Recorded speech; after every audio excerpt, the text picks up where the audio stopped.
네, 먼저 이렇게 여러분들과 만나 뵙게 돼서 너무나 반갑습니다. 저는 현재 해인사 승가대학에서 우리 학인 스님들과 함께 강의를 하고 있는 법장이라고 합니다. 오늘 여러분들과 이렇게 좋은 자리에서 좋은 시간에 그리고 좋은 공간에서 함께 할 수 있어서 너무 반갑고 행복한 것 같습니다. 제가 불교를 이제 많은 학인들과 여러 또 제가자분들에게 강의를 하면서 처음 제일 느꼈던 게 우리 불교를 믿고 뭐 사찰을 다니고 여러 기도, 수행을 한다고 많은 이야기를 하지만 정작 우리가 정말 불교라는 게 뭔지에 대한 인식이 가장 좀 부족하지 않나라는 생각을 들어서 오늘 여러분들과 함께 이렇게 불교에 대해서 한번 근원적인 부분을 한번 생각하는 시간을 가지면 가장 좋지 않을까라고 좀 생각을 했습니다. 저희는 지금 대한불교 조계종 이제 뭐 해인사, 저 같은 경우에 해인사 승가대학에 계시고 뭐 여러분들 같은 경우에 또 저희 해인사 승가대학을 후원해 주시는 후원회 분들로 같이 이렇게 한 공간에서 불교라는 큰 틀에서 같이 지내고 있습니다. 근데 정작 우리가 이 해인사라는 공간 또 불교라는 틀 안에 있지만 불교를 정의하는 게 굉장히 어렵습니다. 단순히 뭐 불교 마음의 종교, 수행의 종교, 뭐 나를 통해 타인과 함께하는 종교, 뭐 다양한 표현들이 있지만 그 안에서 정작 불교라는 걸 뭐라고 얘기할 수 있을까에 대해서 한번 고찰하고 생각해 봤으면 하는 생각이 있습니다. 우리 조계종 같은 경우에 지금 선종이라고 해서 선이라고 하는 좌선 수행을 하고 있죠. 근데 그 외에도 세상에는 불교가 굉장히 많습니다. 연부를 하는 정토종, 뭐 진원종, 또 화엄경을 수행으로 하는 화엄종, 또 법화종, 천태종, 수많은 종교들이 있죠. 우리 선종 같은 경우에는 반야, 또 공이라고 하는 하나의 가르침이 있죠. 그 안에는 또 좌선, 화두라고 하는 수행을 갖고 함께 출가와 재가가 수행을 해나가는 모습이 있지만 그 세상의 수많은 불교에는 반야를 믿지 않고 또 연부를 통해서 타력신앙, 우리 아미타불의 힘을 통해서 깨달음을 얻고 극락왕생을 꿈꾸는 종교들도 있습니다. 그렇다고 하면 불교는 마음의 종교, 자신의 수행을 통해서 깨달음을 얻는다라고 하지만 이 정토종 같은 경우에 아미타불의 위신력이라고 하는 연부를 통해서 깨달음, 정토에 간다고 하면 이 둘에는 벌써 차이가 발생하죠. 그렇다면 이 모든 다른 사상, 다른 수행을 갖고 있는 종교 속에서 불교를 정의할 수 있는 건 과연 무엇일까? 무엇이라 생각하십니까? 되게 어렵죠. 나를 깨달아가는 어떤 그런 종교라고 생각합니다. 맞습니다. 우리 한국 불교에서 생각하면 나를 통한 또 나의 마음 그런 여러 가지 것들을 수행의 모티브로 삼고 그 토대에서 하지만 아미타경을 읽는 정토종 같은 경우에는 아미타불의 위신력, 그 연불왕생원이라고 하죠. 간절한 마음으로 아미타불을 한 번이라도 찾으면 사후에 반드시 극락왕생을 할 것이다 라는 개념이 들어있기 때문에 우리의 수행과는 또 사뭇 다른 그런 불교를 보여주고 있죠. 근데 이러한 수많은 불교 속에서 불교를 정의할 수 있는 건 단 한 가지입니다. 우리는 불교에서 누구를 믿고 따르죠? 부처님이죠. 바로 불. 부처님을 따르는 불. 그리고 부처님의 가르침을 우리의 삶 속에 투영하고 그거를 닦아나가려고 하죠. 바로 부처님의 법. 그리고 그 안에서 우리가 함께하는 이러한 수행 공동체. 바로 승. 불, 법, 승. 삼보가 있을 때 바로 불교라고 정의할 수 있는 겁니다. 그것만이 전 세계의 수많은 여러 다양한 불교 또 불교의 수행, 불교의 단체를 아우를 수 있는 단 한 가지인 것 같아요. 바로 역사상 실존했던 우리의 서가모니 부처님, 시아본사 서가모니 부처님이라고 하죠. 부처님께서 그리고 부처님께서 깨달음을 얻으셨다는 그 법. 그 법은 부처님이 깨달으셨다는 법은 우다나라고 하는 경전에 나와 있듯이 연기법, 인과를 통해서 깨달음을 얻으십니다. 그래서 이것이 있으면 저것이 있고 저것이 있으면 이것이 있다라는 그런 관계성. 제가 지금 여기 있는 것도 여러분들이 계시니까 제가 여기 있는 거고 또 저의 얘기를 들어주시기 위해 여러분들이 그리고 청취자분들이 계시기 때문에 또 제가 이렇게 존재할 수 있는 거죠. 그게 바로 부처님의 법인 거고. 근데 그 법을 우리는 삶에서 실천해 나가기 위해 모여있죠. 바로 승가의 일원인 겁니다. 승가를 우리는 삼귀 때 보면은 거룩한 스님들께 귀의합니다라고 하면서 스님들의 공동체만으로도 이해하고 있지만 승가를 구성하는 사람들을 표현하는 게 사부대중이라는 표현이 있습니다. 제가 뭐 종종 우리 해인사 승가대학 후원회 법회 때는 말씀을 드리지만 사부대중에는 출가자와 재가자가 함께 들어있죠. 비구, 비군이라는 출가자 그리고 우바세, 우바이라고 하는 재가자가 들어있죠. 즉 불교의 승가는 태생부터 출가와 재가가 함께 어울려서 수행 공동체로서 깨달음이라고 하는 하나의 목적지를 향해 나아가는 그러한 수행을 닦아나가는 단체였던 것이죠. 그래서 그 승가의 일원이 바로 여러분과 저 그리고 모든 불교를 믿고 따르는 사람들이 그 안에 들어있는 것이죠. 자, 그러면 승가의 일원이래요. 저도 승가의 일원이고 저는 당연히 알고 있겠죠. 저는 일단은 머리도 깎은 정회원이지 않습니까? 정회원 중에도 약간 프리미엄 회원이죠.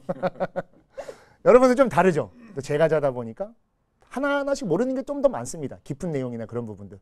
그래서 또 절에 오시는 거고 우리 같은 또 출가자 스님들과 함께 이야기 나누면서 배워나가는 것이죠. 그렇다면 이 승에 들어있는 기준은 무엇일까를 이제부터 우리가 알아야 됩니다. 굉장히 중요한 겁니다. 불교 신자, 또 절에 다니는 사람, 나는 불교를 믿고 부처님의 가르침을 따라 라고 얘기하지만 그래 그거의 기준이 뭔데? 라고 말하기가 되게 어려워요. 그러면 이 승가의 기준은 무엇이냐면 이 승가의 기준을 나타내는 데는 두 가지를 그 예전부터 이야기되고 있습니다. 믿음을 두어야 되냐 아니면 수계, 계를 받아야 되는 것이냐에 대해서 오래전부터 이야기가 많았었습니다.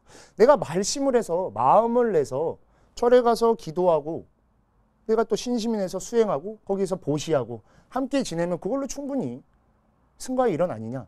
맞습니다. 그 어찌 승가의 일원이 아니라고 하실 수 있겠습니까? 당연히 승가의 일원입니다. 다만 마음만을 갖고 와 있기 때문에 조금 부족한 부분이 있죠.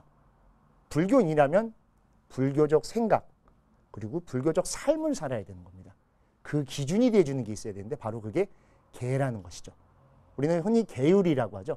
불교에서 말하는 법입니다. 법. 두 가지가 있어요. 계와 율이 있어서 하나는 윤리도덕성과 같은 것이고 율은 법과 헌법과도 같은 것이죠. 그래서 그 계 안에서 바로 승가의 일원으로서의 기준을 갖게 되는 것이죠. 그래서 오랜 중국 불교 속의 경전 중에 하나인 보살 영락 본업경에 보면은 이 믿음과 수계에 대한 정의가 아주 잘 들어 있습니다. 거기서 무엇이라 말하냐면 불도에 들어섬에 있어서는 믿음을 그 토대로 하지만 불가에 들어섬에 있어서는 수계를 그 근본으로 한다라고 이야기합니다. 즉 내가 마음을 내서 오늘부터 절에 다녀야지. 나 보다 보니까 부처님에 관한 이 책이나 여러 가지를 접하다 보니까 되게 좋은 것 같아. 뭐 느끼는 바가 좀 있어서 절에 갈래. 절에 오셔도 됩니다. 그거는 이제 불도의 길에 들어선 거죠.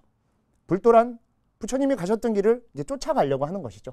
나도 이렇게 해서 한 발짝씩 나가서 수행을 닦아봐야겠다라고 마음을 내는 거고 아까 말씀드렸듯이 불가에 들어선다는 걸 부처님의 집에 들어오는 거죠. 우리가 길을 얼마든지 다닐 수 있어도 옆에 집이 있다고 해서 불쑥 들어가면 안 되죠. 그럼 고소당해요. 큰일 납니다. 예, 큰일 나요. 경찰 와요. 똑같습니다. 준회원의 단계에서 마음을 내는 거지만 정회원의 단계에서는 이제 불가에 들어가는 것이죠. 그 집에 가족이면 그 집에 들어갈 수 있죠. 누구든지. 그 집에 방을 쓸 수도 있고 그 집의 모든 것들을 누릴 수 있습니다. 내가 그리고 거기에 대한 권한을 낼 수도 있고 그걸 바로 수계를 기준을 두는 것이죠. 그래서 불교에서는 믿음, 수계 둘 다 굉장히 중요합니다. 먼저 마음을 내서 불교에 왔고 내가 따르다 보면 되게 좋은 것 같아라는 더 강한 발심, 발보리심이라게 생기게 되면 그때는 수계를 통해서 정회원이 되면 되는 것이죠. 우리 여기 계신 분들 다 수계를 하셨을 겁니다. 인사에서도 여러 수계식이 있어서 제가 누차 말합니다. 일단 수계는 받는 게 중요합니다 라고 말씀드리는 게 일단 받고 나면은 거기서 하나하나씩 내가 맞춰 나가면 되는 거거든요. 그럴 때 이제 승의 일원으로 들어온 것이죠. 자, 그럼 이제부터 승의 일원이 된 겁니다. 우리는 승가 일원이 됐으면 부처님 법을 따라서 살아야 되겠죠. 그 부처님 법을 뭘 배워야 되는지에 대한 고민을 해야 됩니다. 그냥 금강경이 좋아서 금강경을 보고 화엄경이 좋아서 화엄경을 보고 나는 절하는 게 되게 좋아. 절을 하고 뭐 다양한 수행 또 신앙 활동들이 있지만 이 모든 게 다 불교긴 맞지만 불교인이 됐을 때 맨 처음으로 가져야 할 매뉴얼이 있습니다. 그렇죠. 우리 뭐 회사를 들어가든 어디 특정 단체에 들어가면 그 뭐라고요? 회원의 그런 수칙들이 있죠. 수칙이 있고 매뉴얼이라는 게 있을 겁니다. 불교에도 그 매뉴얼이 있어요. 그 매뉴얼이 뭐냐면 부처님께서 정하신 삼학이라는 게 있습니다. 배울 학자를 써서 세 가지를 반드시 배워야 된다. 불교 신자라면 라고 말씀하신 삼학이 있죠. 삼학은 세 가지 순서로 해서 바로 계, 정, 해 이 세 가지가 있습니다. 계는 아까 말씀드렸던 바로 수계를 통하는 것이죠. 수계를 했기 때문에 어느 정도의 그런 가이드라인이 생기는 겁니다. 나 불교 신자로서 이러한 행동을 하는 건 좀 부끄러워해야 되는 거구나. 아, 나는 예전과는 달리 불교적 삶을 살고 있기 때문에 이러한 틀 안에서 나갈 수 있겠구나 라고 하는 어떻게 보면 우리에게 신호등을 제시해 주는 겁니다. 오실 때 아까 운전해서 오셨다고 말씀하셨죠? 고속도로 타고 오셨을 거예요. 그죠? 막 달리다 저 앞에 감시 카메라 나오면 어떻게 합니까? 속도를 줄여야죠. 속도를 줄여야 되죠. 안 줄이면 어떻게 되죠? 알고 있죠. 어떤 일이 벌어지는지. 또 도심에 들어오셔서 오다 보면 횡단보도 앞에 빨간불이 서 있으면 어떻게 하십니까? 정지를 해야죠. 왜 쓰죠? 법을 지키기 위해서. 우리는 서야 되는 걸 알고 있기 때문에 걔가 바로 그 작용을 해주는 겁니다. 그래서 불교의 신호등인 겁니다. 인지하지 않아도 빨간불이면 우리는 자연스럽게 브레이크를 밟죠. 보행자일 경우에는 파란불이면 자연스럽게 길을 건너고 종종 아닌 경우도 있죠. 아니면 어때요? 우리 양심의 가책을 느끼죠. 아, 이러면 안 되는데 사고의 위험도 있구나. 압니다. 그 아는 힘을 주는 게 바로 개인 거죠. 알기 때문에 불교적 삶을 살 수 있는 기준이 되는 겁니다. 자, 그럼 이 불교적 삶의 기준이 됐기 때문에 그 다음부터 살아나가는 건 불교적 인생을 살겠죠. 그러면 그 안에서 이루어지는 모든 일들이 바로 불교의 수행이 되는 겁니다. 그렇게 하면서 닦아나가는 뭐 경전을 읽거나 절을 하거나 또는 사람들과 어울리거나 그런 공간 속에서도 머릿속으로는 이미 불교적 습관이 들어있는 거죠. 걔는 습관과도 같은 겁니다. 그래서 사막의 학은 단순히 배우는 게 아니라 몸에 지닌다, 몸에 익힌다라는 뜻의 학입니다. 그렇기 때문에 낱낱이 모든 것들, 내 말, 생각, 행동 모든 것이 다 불교적으로 변화되는 것이죠.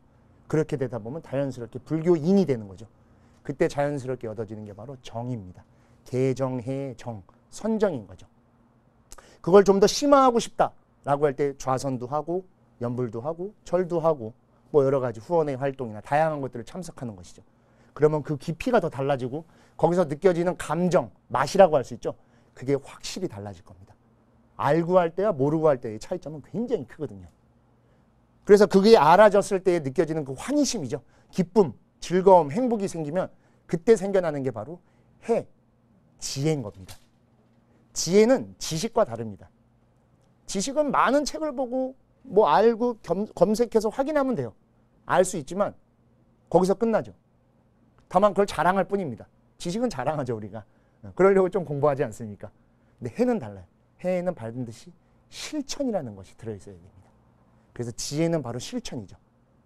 개를 통해서 불교인으로서의 가치관과 윤리관을 얻고 그를 통해서 낱낱의 생활 속에서 불교적 삶과 생각을 갖고 그것을 실천으로 옮기는 게 바로 개정의 사막의 완성이 되고 그럴 때 우리가 바로 불교인으로서 한 발짝 더 성장하고 완성해 나갈 수 있게 되는 것이죠.